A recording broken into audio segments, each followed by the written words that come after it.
En este video vamos a empezar a hablar sobre las funciones, vamos a arrancar desde cero, em, y vamos a partir desde lo coloquial, desde lo que conocemos de la vida cotidiana, ¿sí? De aquellos ejemplos que nos va a ayudar a construir el concepto y la definición de función, y después empezaremos a hablar sobre las características más importantes, las generalidades que presenta una función.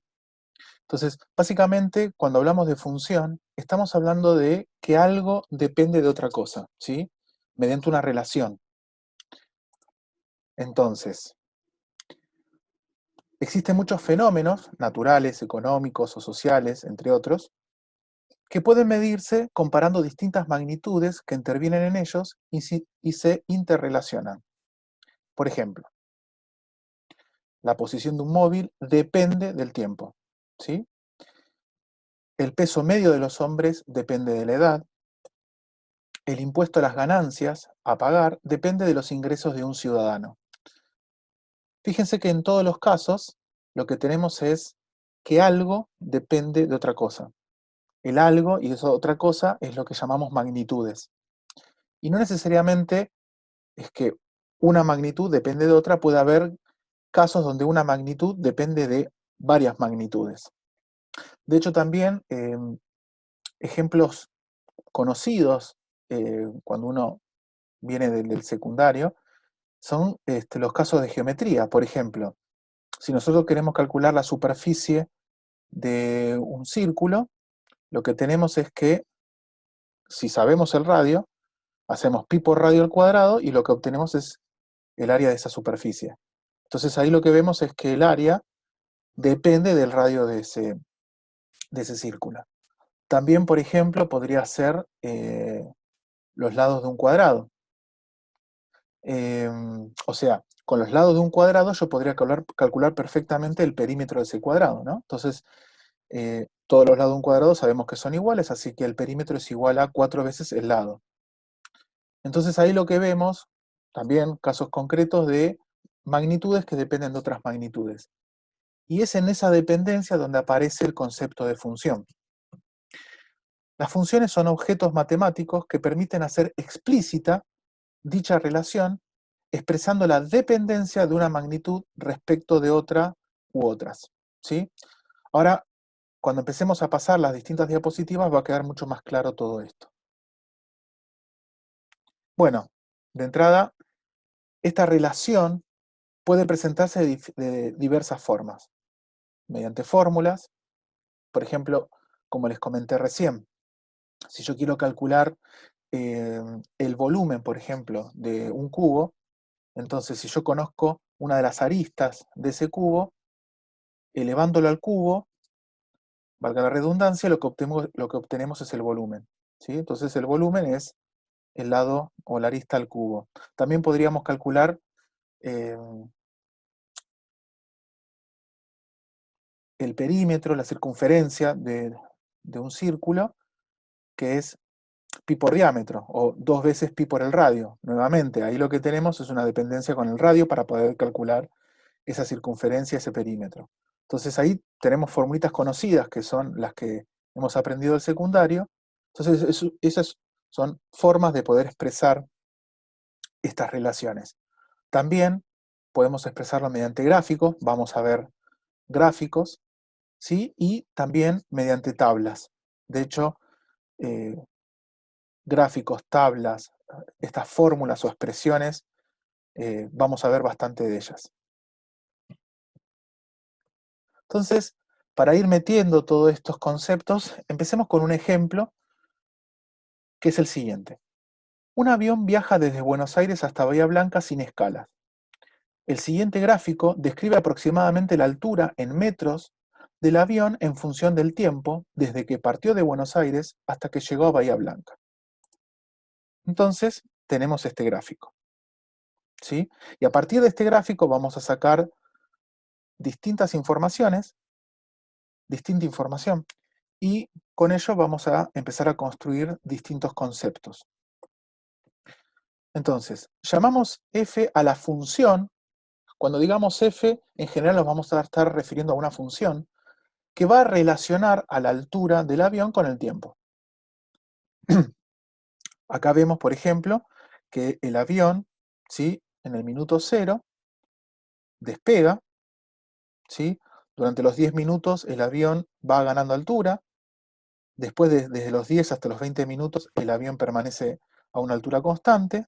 Desde los 20 hasta los 30 minutos vuelve a ganar altura hasta los 4.000 metros. Luego empieza a descender, ahí es como que llegó a la altura máxima, ¿no? De ahí no desciende, no asciende más. A partir de los 40 minutos empieza a descender hasta los 1.000 metros y después sigue descendiendo para aterrizar, pero ya como que desciende no tan abruptamente como antes, hasta que el vuelo finaliza a los 60 minutos. ¿Sí? Entonces, eso es lo que nos está diciendo este gráfico con respecto al vuelo de este avión. Entonces, algunas definiciones. Empecemos con la definición de dominio. Al intervalo de tiempo en que nos interesa saber la altura del avión, vamos a llamarlo el dominio de la función f y lo escribimos dom de f. O sea, a nosotros, ¿sí?, no nos interesa cualquier intervalo de tiempo, nos interesa aquel que está relacionado con esta función, ¿sí? En este caso, el vuelo del avión se hizo desde los 0 minutos hasta los 60 minutos. Más allá de los 60 minutos, minuto 65, o antes de los 0 minutos, menos 10 minutos, o sea, menos 10 minutos por decirlo de alguna manera, es como que en el tiempo cero activamos un cronómetro, entonces todo lo que pasó antes de haber activado el cronómetro no nos interesa. Entonces, es una manera de establecer como una especie de conjunto de salida de números, o sea, en este caso es el tiempo, eh, que va a participar en esta relación, en esta función, mejor dicho. En nuestro caso, para este ejemplo, lo que tenemos es que el dominio de esta función, como les había anticipado, va a ir desde 0 hasta 60. Si se fijan, esto es un intervalo cerrado. ¿Intervalo por qué? Porque arranca desde 0, llega hasta 60 y toma todos los instantes intermedios. O sea, todos los números reales que van desde 0 hasta 60. ¿Y por qué cerrado? Porque los dos extremos, 0 y 60, están incluidos en este intervalo. Podrían no estarlo, ¿sí? De hecho, vamos a ver casos donde los dos extremos no están incluidos, y en ese caso decimos que es un intervalo abierto. También podría pasar que uno de los intervalos esté incluido y el otro no. En ese caso se dice semiabierto, semicerrado. Son notaciones. Pero lo importante acá es que este intervalo en particular está cerrado, ¿sí? O sea, en el instante 0 es donde empieza el vuelo, donde inicia el despegue, y en el instante 60 minutos, o sea, después de una hora de vuelo, ahí es donde, vamos a decir, termina de aterrizar. Entonces, este es el concepto de dominio que podemos sacar de este ejemplo en particular. Entonces ahora pasemos a la noción de función. Si bien ya empezamos a meter algo del concepto de función, vamos a darle un poquito más de vuelta al asunto. En cada instante, en este intervalo de 0 a 60, o sea, nosotros ya definimos el dominio de la función, el avión estuvo a una única altura. Y es lógico, ¿no? O sea, por ejemplo, en el instante 20 minutos estuvo en la altura 2.000 metros. Ahora, es imposible que un avión esté a los 2.000 metros de altura y luego esté a los 4.000 metros de altura, luego no, perdón, en el mismo instante esté a los 4.000 metros de altura. O sea, para cada instante de tiempo es recontra obvio, es intuitivo de la experiencia de la vida misma, una persona, un objeto, lo que sea, no puede estar en varios lugares, ¿sí?, para el mismo instante de tiempo. Entonces, acá es donde es muy importante remarcar esto. Para cada valor del dominio va a existir un único valor, ¿sí?, con el cual va a estar relacionado. No puede haber varios. Tiene que haber un único valor. ¿sí? O sea, para cada valor del dominio, una función f toma únicamente un solo valor. Un solo valor.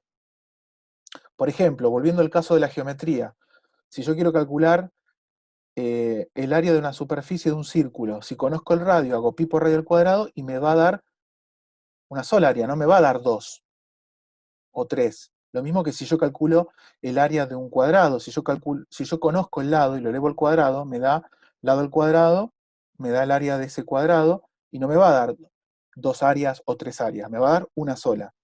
Entonces, con eso nos referimos que la función lo que hace es, me va a tomar una variable de entrada, por decirlo de alguna manera, porque es la primera variable que yo tengo acá en la mano, lo transformo, le hago algo, lo relaciono con una variable de salida. Y esa variable final, ¿sí?, va a ser única. No puede haber dos o tres. Tiene que ser una sola. Si yo calculo el volumen de un cubo y parto conociendo el lado de ese cubo, entonces cuando yo haga lado al cubo me va a dar un solo volumen, no me puede dar dos o tres volúmenes. Entonces, con eso nos referimos a que la función puede tomar un solo valor. Tomo lo que es una variable de entrada, lo que también se conoce como variable independiente, porque de entrada, valga la redundancia, en un principio, cuando yo tomo ese valor que pertenezca al dominio de la función, en este caso podría ser, por ejemplo, cualquier instante de tiempo, me fijo qué valor le corresponde. Bueno, es uno solo, ¿sí? Es uno solo. Y cuando calculo superficies y cuando calculo volúmenes, siempre voy a obtener una sola superficie partiendo de un lado, de un radio, lo que corresponda según el caso. Sin embargo, vemos acá en este gráfico que para distintos instantes de tiempos estuvo a una misma altura, ¿sí? O sea, en este caso podemos ver que todos los instantes de tiempo que van desde 10 hasta 20 estuvo a 2000 metros de altura, por ejemplo, a los 11 minutos, a los 11,5, a los 17. No solo eso, sino que para algún instante de tiempo, entre los 40 y los 50 minutos, también estuvo a la altura de 2000 metros. ¿Qué significa eso? Significa que estos valores que puede tomar la función, puede ser que se reparta, que se relacione con distintas variables, vamos a decir de entrada, que pertenecen a ese dominio. ¿Ok? Eso sí puede ocurrir. Lo que no puede ocurrir es al revés. Nosotros no podemos tener distintos valores para una sola variable de entrada, para una sola variable independiente. Lo que sí podemos tener es que eh, existe una variable dependiente, estas las de las que calculamos, o de las que están como al final de la relación, que haya un único valor para distintas variables independientes de entrada. ¿Sí? Eso sí puede llegar a ocurrir. Por ejemplo, para redondear, nuevamente, para que termine de quedar claro, podemos tener distintas alturas, perdón, podemos tener la misma altura, pero para distintos instantes de tiempo. Lo que no podemos tener es que para un mismo instante de tiempo, para un solo instante de tiempo, tengamos distintas alturas. ¿Ok? Bien. Y por último, de estas definiciones, la imagen. Durante el vuelo, el avión pasa por todas las alturas que van desde cero, cuando está en el suelo, hasta 4000 metros, que es la altura máxima alcanzada. Eso lo podemos ver acá, en este eje vertical.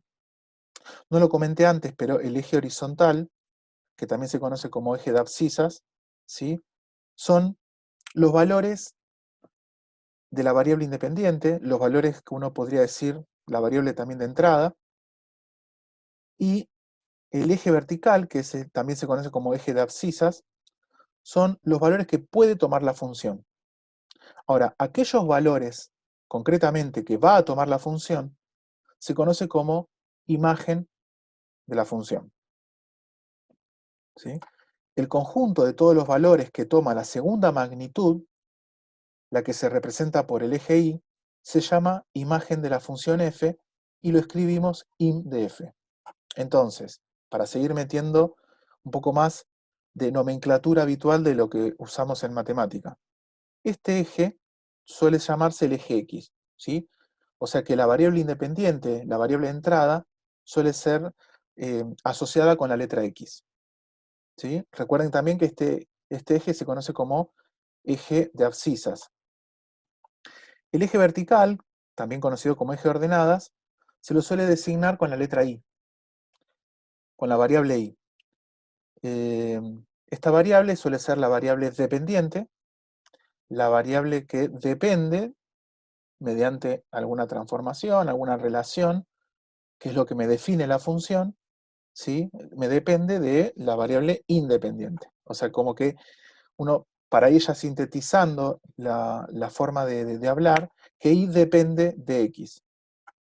Por ejemplo, que una superficie depende del radio, o que un volumen depende de un lado. O en este caso concreto, que la altura del avión depende, ¿sí?, del instante de tiempo asociado al vuelo. Bueno, en este caso concreto, ¿sí?, volviendo a nuestro ejemplo, lo que tenemos que la imagen de la función, si se fijan, va desde 0 hasta 4000 metros de altura. Nuevamente es un intervalo, o sea que toma todas las alturas intermedias, desde 0 hasta 4000, 0, 0,2, 1000, 1500, 1500,83, todos los números reales que van desde 0 hasta 4000, que son infinitos, por eso es un intervalo. Y nuevamente es un intervalo cerrado porque el 0 está incluido, que es cuando empieza el vuelo, y el 4000 está incluido, que es cuando llega a la altura máxima. Nuevamente, el 0, fíjense que en realidad no solamente es cuando despega, sino cuando aterriza, ¿sí? Es una altura que corresponde a 2 instantes de tiempo, que no hay ningún problema, que es cuando inicia el vuelo y cuando termina el vuelo, cuando despega y cuando aterriza. Entonces lo que vamos a hacer ahora es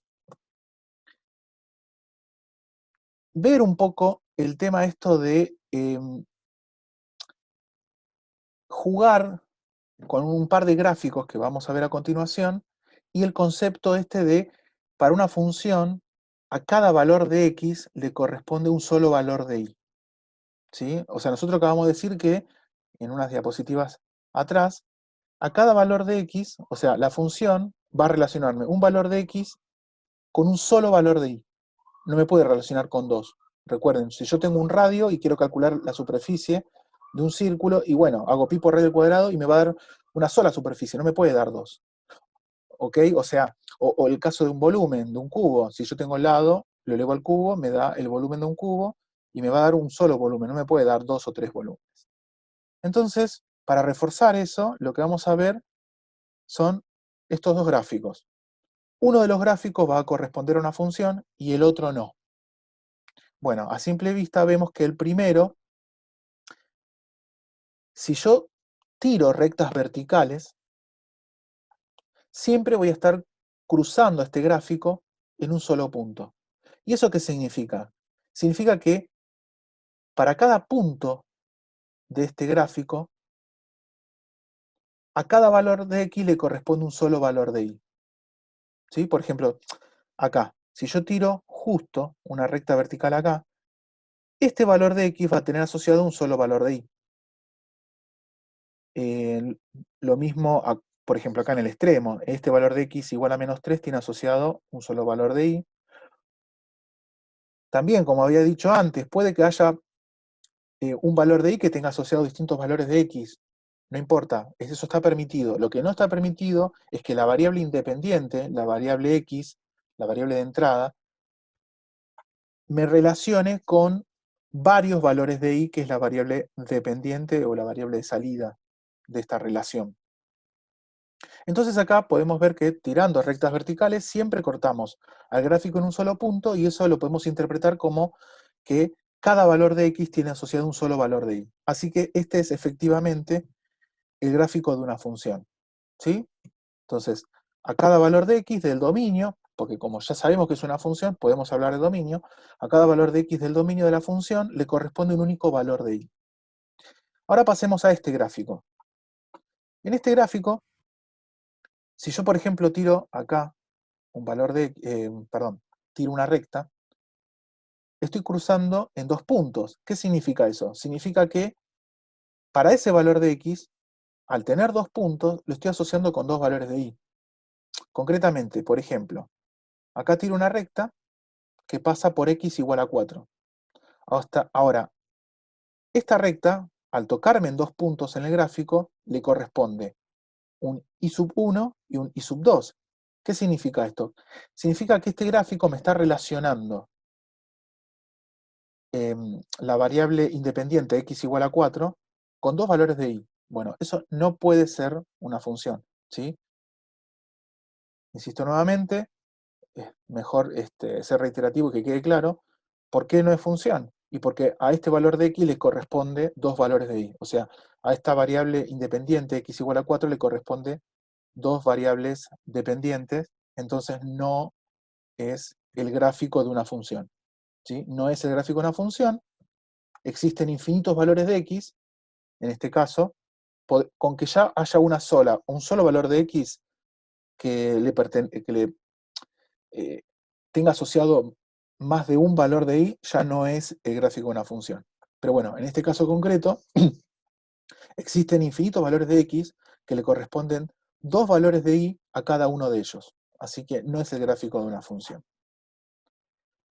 Bueno, ahora la idea es todo lo que estuvimos diciendo, más o menos llevando un vocabulario un poco coloquial, un poco con lo que uno conoce de la vida cotidiana. Vamos a tratar de darle una notación un poco más rigurosa, ¿sí? Una forma de expresarlo un poco más formal.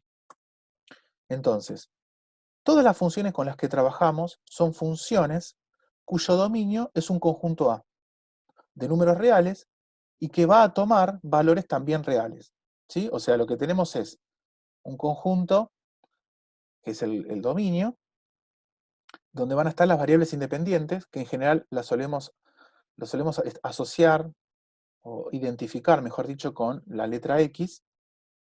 Entonces tomamos un valor de X y de alguna manera, que en general van a ser expresiones o fórmulas, expresiones analíticas, hacemos esa cuenta y lo que nos va a dar, ¿sí? Es otro número que se refiere a esto de toman otros valores, que vendría a ser el caso de la y, ¿sí? Tengo una X que sale de este conjunto A, que es el dominio, de alguna manera le hago algo que en general, con el transcurso de esta materia, lo que uno ve es que suele ser una expresión analítica, hago esa cuenta y lo que me devuelve es un valor de y, y esos valores que puede tomar y, ¿sí? También son números reales.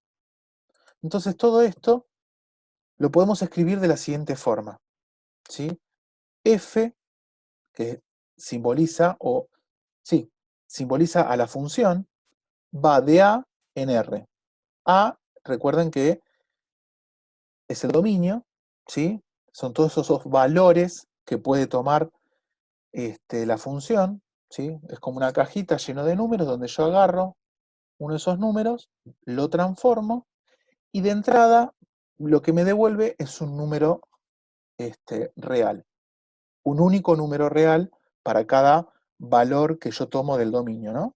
Recuerden lo de eh, ese concepto de único, ¿sí? Eso es muy importante, que ya lo mencioné varias veces desde el inicio de este video.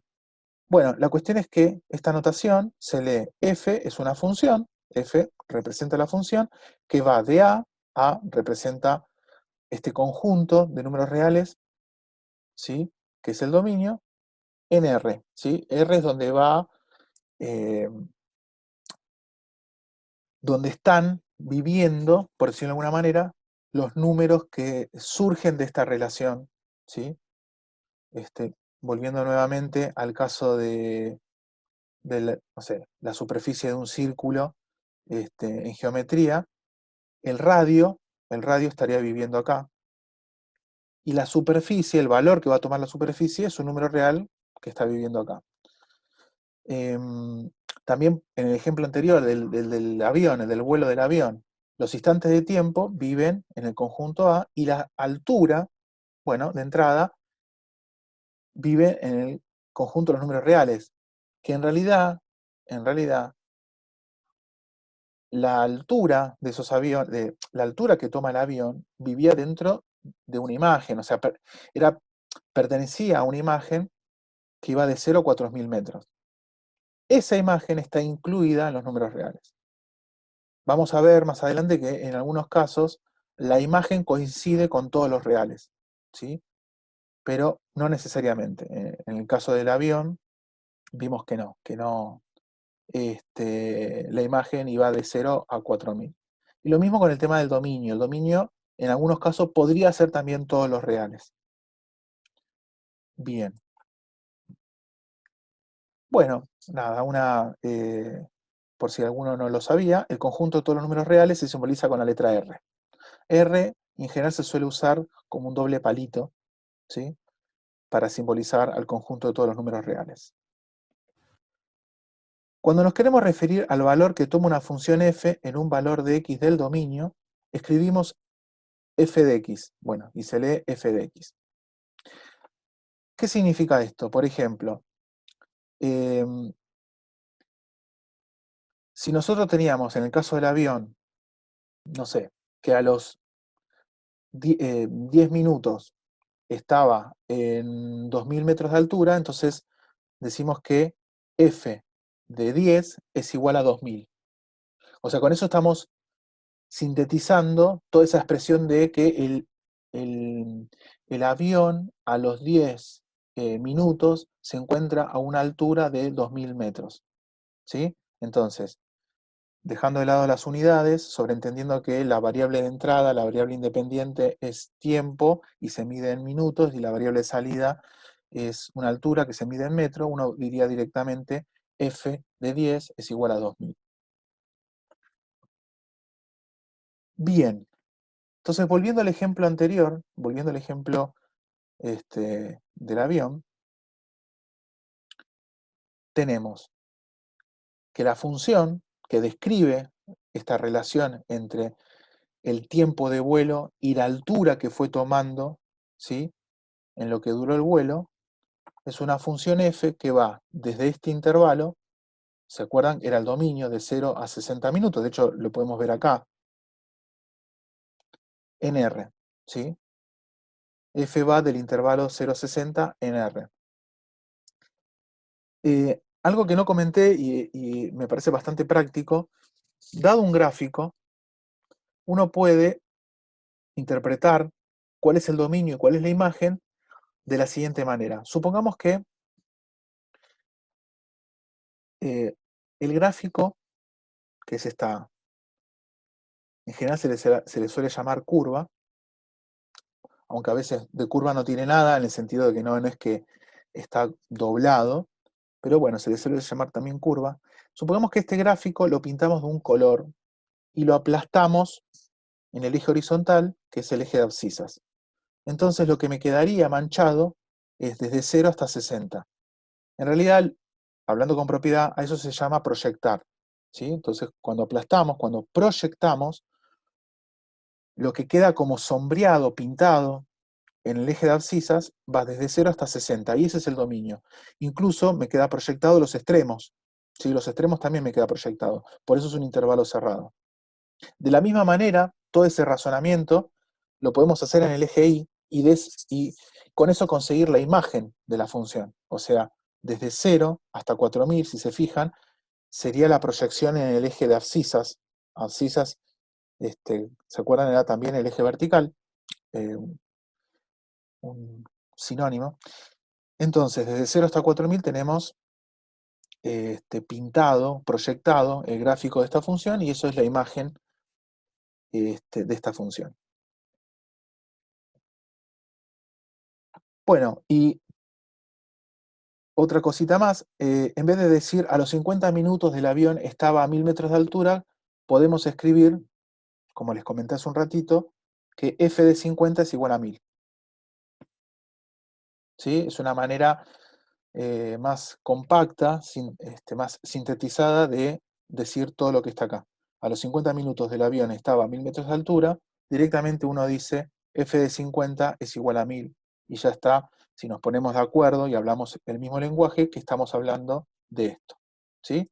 Entonces, eh, estas notaciones nos va a ayudar, primero, bueno, a ser mucho más económicos con respecto al vocabulario y a ponernos de acuerdo y empezar a hablar un mismo lenguaje, más que nada por todo lo que va a venir después y toda la teoría que vamos a construir y, bueno, resolver ejercicios y demás. Bueno, veamos ahora algunos ejercicios tratando de aplicar todo lo que vimos. Empecemos con este. Entre todos los rectángulos de perímetro 10, se quiere describir cómo varía el área A del rectángulo en función de la longitud de la base B, ¿sí? Entonces, tenemos rectángulos que sabemos que el perímetro está fijo, vale 10. Y lo que queremos, el rectángulo va a tener una base B y una altura H, ¿sí? Acá tenemos el gráfico de este rectángulo, va a tener una base B y una altura H. Entonces, todos estos rectángulos, cuyo perímetro está fijo, vale 10, va a tener un área, que va a ser base por altura. Lo que nosotros queremos, o por lo menos lo que el ejercicio pide, es escribir el área en función de la base, ¿sí? Para este caso particular, ¿cómo sería el área en función de la base? Es decir, yo quiero llegar a una expresión donde dame la base, que sería la variable independiente, y hago una cuenta y te devuelvo el valor del área, que es la variable dependiente. Entonces, tenemos dos magnitudes que se están relacionando, o que queremos relacionar, mejor dicho, mediante una función. La longitud de la base B, que es la variable independiente, y el área del rectángulo A, que en este caso va a ser la variable dependiente. Entonces, por un lado, tenemos este dato, esta información, que es que el perímetro es 2 por B más 2 por H igual a 10, ¿no? Porque tenemos base más H más base más H, pero estoy sumando dos veces la base, sumando dos veces la altura H, ¿sí? Y después sumo todo. Bueno, me termina quedando 2B más 2H igual a 10. Eso por un lado. Ahora, nos va a servir despejar H, porque después me va a quedar una expresión donde va a estar la H y yo me la voy a querer sacar de encima porque quiero que todo dependa de B.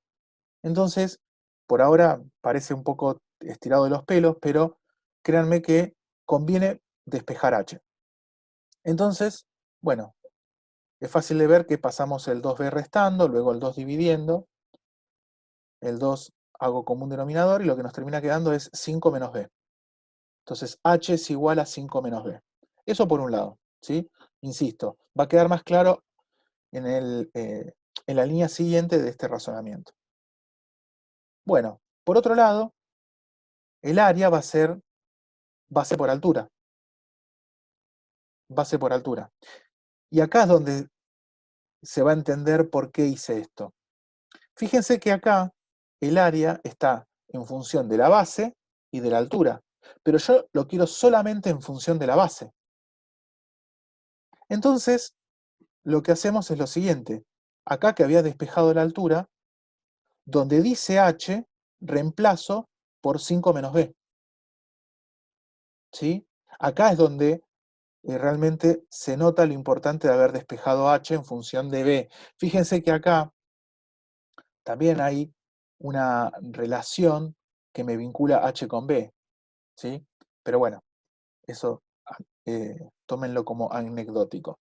Entonces, reemplazamos acá la H por 5 menos B, bueno, distribuimos, y lo que nos queda es 5B por B al cuadrado.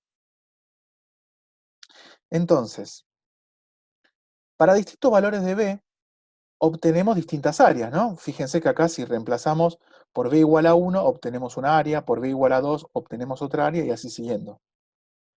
Para notar esta dependencia, podemos escribir el área A del rectángulo como función de la longitud de la base B. Lo que estamos diciendo acá es que, bueno, acá lo que vemos es que el área está efectivamente en función de la base. decime quién es B y yo, haciendo esta cuenta, te devuelvo un valor del área. Así que acá lo metemos de manera explícita, lo escribimos de manera explícita, ¿sí? La relación, la función de A con respecto a B. Y recuerden que la función, para un cierto valor de B, en este caso, me tiene que devolver una sola área. Y bueno, es más que evidente, ¿no? Notemos que esta fórmula nos dice que el área es efectivamente una función de la longitud de la base, ya que para cada valor de B, bueno, A de B toma un único valor. ¿Sí? Esto es importantísimo. Si no, no es función. Cuando yo reemplazo acá un valor de B que se nos ocurra, en realidad, bueno, en realidad no cualquier valor de B. Como estamos hablando de geometría, B acá es el lado de un rectángulo, así que tiene que ser positivo. Eh, entonces, eh, al reemplazar el valor de B, obtenemos el área y es un solo valor. O sea, dado una base, obtenemos una sola área para esa base. Bueno, y acá un ejemplo como para terminar esta parte. Supongamos que la base vale 3, entonces hacemos la cuentita, reemplazamos acá en esta fórmula, en esta expresión, y resulta que el área es igual a 6. No es otro valor, o mejor dicho, es un único valor, eso quise decir. Dado una base, obtengo un único valor, en este caso, si la base es 3, el área vale 6 y solamente 6. Bien, entonces ahora lo que vamos a hacer es analizar el dominio de esta función. ¿Sí? Vamos a ver, bueno, cuáles son los valores de B que me interesan, o mejor dicho, que tiene sentido, ¿sí? Para esta función, que tiene razón de ser. Entonces, por un lado, lo que tenemos es que el lado B es el lado de un rectángulo, ¿sí? Entonces, como había comentado antes, en geometría, cuando tenemos los lados de una figura geométrica, estamos hablando de números positivos, no puede ser negativo, no tiene sentido. Entonces, de entrada, lo que tenemos es que B es mayor a 1. B es mayor a 0, perdón. Y a esto lo voy a llamar expresión 1, ecuación, inecuación 1, como quieran. ¿Sí? Pero a esta relación le voy a llamar 1. Por otro lado, tenemos que el perímetro es 10. Y es un número que está fijo, o sea, el perímetro siempre vale 10. Y fíjense acá lo siguiente. El perímetro, si se acuerdan, era 2 veces la base más 2 veces la altura, y esto es igual a 10. Pero por otro lado, B y H son positivos. Entonces, si yo sumo 2B más 2H, seguro que va a tener que ser más grande que 2B. O sea, 2B es igual a 2B, pero si a 2B yo ya le sumo algo positivo, esta, esta expresión, su resultado cuando yo haga la suma, iba a tener que ser más grande que 2B. A ver, supongamos, no sé, olvidémonos que esto vale 10 para un perímetro cualquiera. Si B vale 1, 2 por 1, 2. Y si H vale 2, 2 por 2, 4. 2 más 4, 6. Entonces 2 por 1, que era 2, va a ser menor que 6. Entonces, bueno, el que no esté convencido que haga la prueba con B y H distintos, dejando de lado que el perímetro sea 10. O sea, que el perímetro no necesariamente es 10. Lo que se les ocurra, pero con B y H positivo van a ver que siempre se cumple esto. Insisto, VIH positivo, ninguno de los dos puede ser 0, y menos negativo. Entonces siempre se va a cumplir esto. Ahora, en particular, esto es igual a 10. Entonces es lo mismo que tener 2B menor a 10. Y tener 2B menor a 10 es lo mismo que tener B menor a 5. Entonces fíjense que por un lado tenemos que B tiene que ser mayor que 0.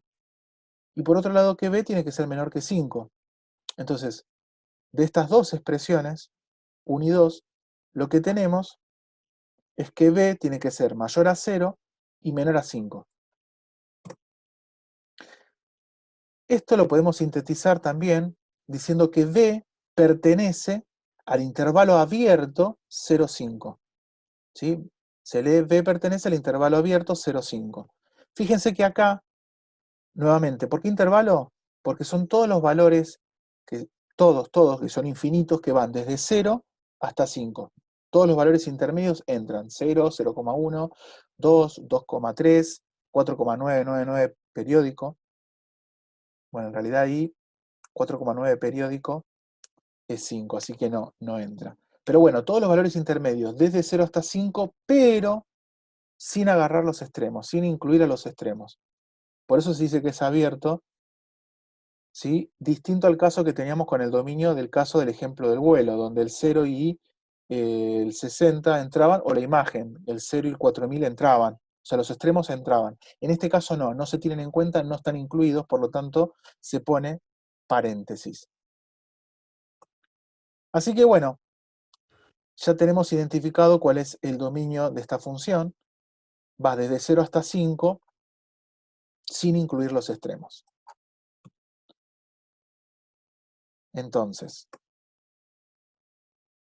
podemos resumir todo lo que obtuvimos hasta ahora para esta funcionaria usando la notación, ¿sí?, que hemos introducido en unas diapositivas atrás. Es una función, ¿sí?, que llamamos a, que va desde 0,5 en R. Y su expresión, que relaciona estas dos variables b y a, es 5b menos b al cuadrado, bueno, igual a, que es el área.